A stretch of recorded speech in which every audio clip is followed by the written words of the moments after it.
Roosters hit out at his agent, Nick Politis, saying that they're not interested in Mitchell at all and that this is a non-event.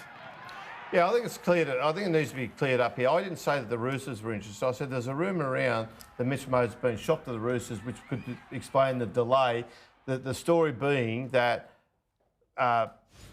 the Moses camp were basically waiting to see if there's a doubt over Luke Keary's future if he suffered another concussion, and they had time on the side, therefore their way.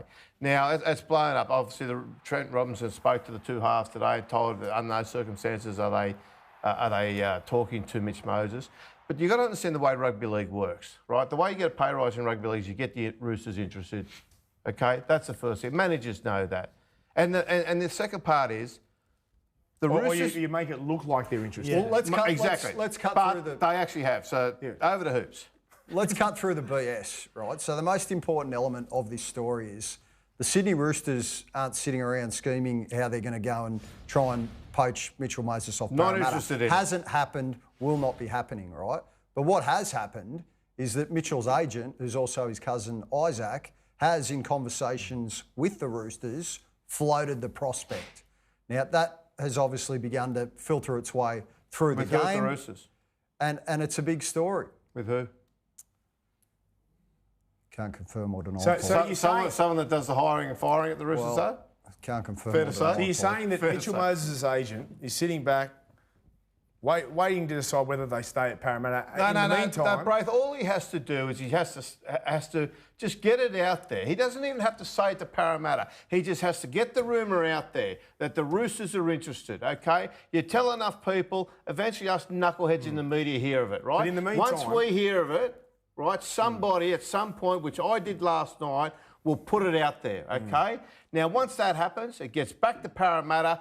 Parramatta are suddenly on the hook now because they're sitting there, they've been waiting for this kid to sign. They're wondering what's going on. Obviously, there's terms there that Mitchell Moses is trying to get Parramatta to put into the contract that aren't already there that he wants in there. So what he is doing is he sits there and he just sits there, and to your point about just sit back, reeling it back in, what he does, he just sits there and waits for it all to go around the circle, and then it gets to...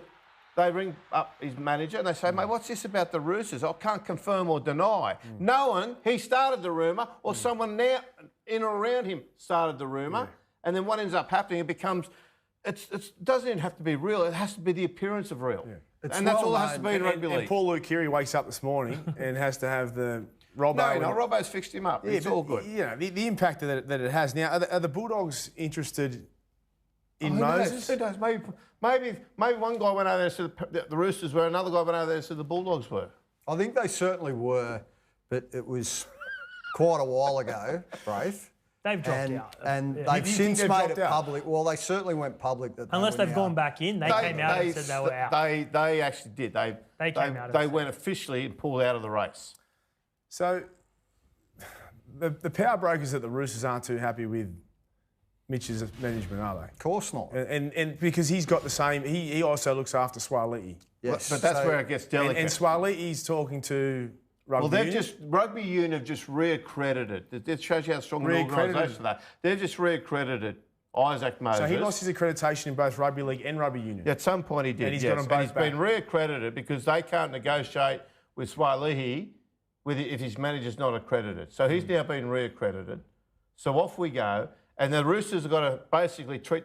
They can't kick him to the pavement because he's got Swaliti. They need to negotiate with him and they need to keep him happy there.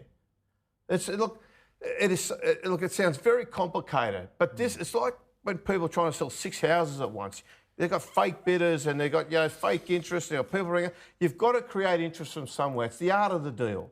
And that's exactly what's happening. At the same time, the Roosters are sitting there saying, mate, there's no way we're interested in Mitchell Moses.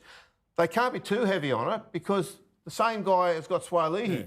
So they've got to try and tread carefully through their little minefield. It's well known. Is it common practice in the game than this? Well, no, it's not. Everywhere. It's well known. It's everywhere. Yeah, not everyone. Paul, but there's a few... It's been happening for years. It's well known. Creating fake interest. It's well known amongst NRL clubs that Isaac Moses is the master of a drawn-out negotiation. Now, in fairness, he often gets very good deals for the players that he represents.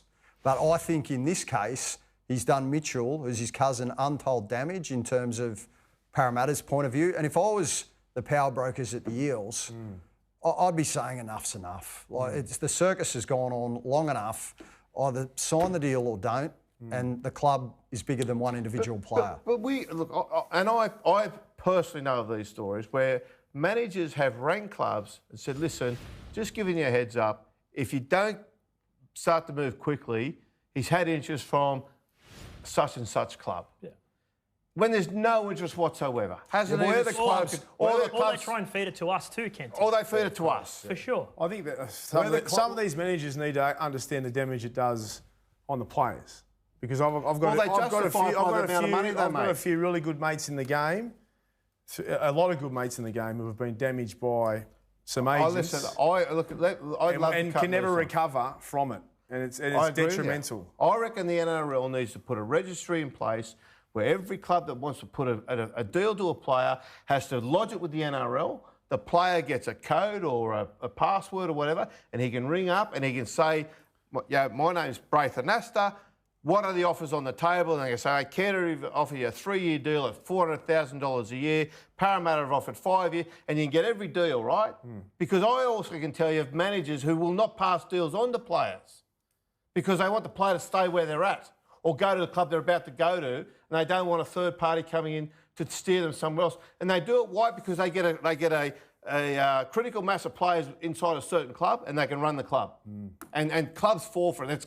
There's a club that's happening to as we speak, and they're sitting there and they're travelling pretty well at the moment. And in 3 years, it's all going to go belly up because they're going to lose control of their own roster because the manager is going to have control of it. No and he's got the coach in there too. When I was referring to my mates then too, I wasn't referring to Isaac Moses. I was referring to agents, certain agents in the game.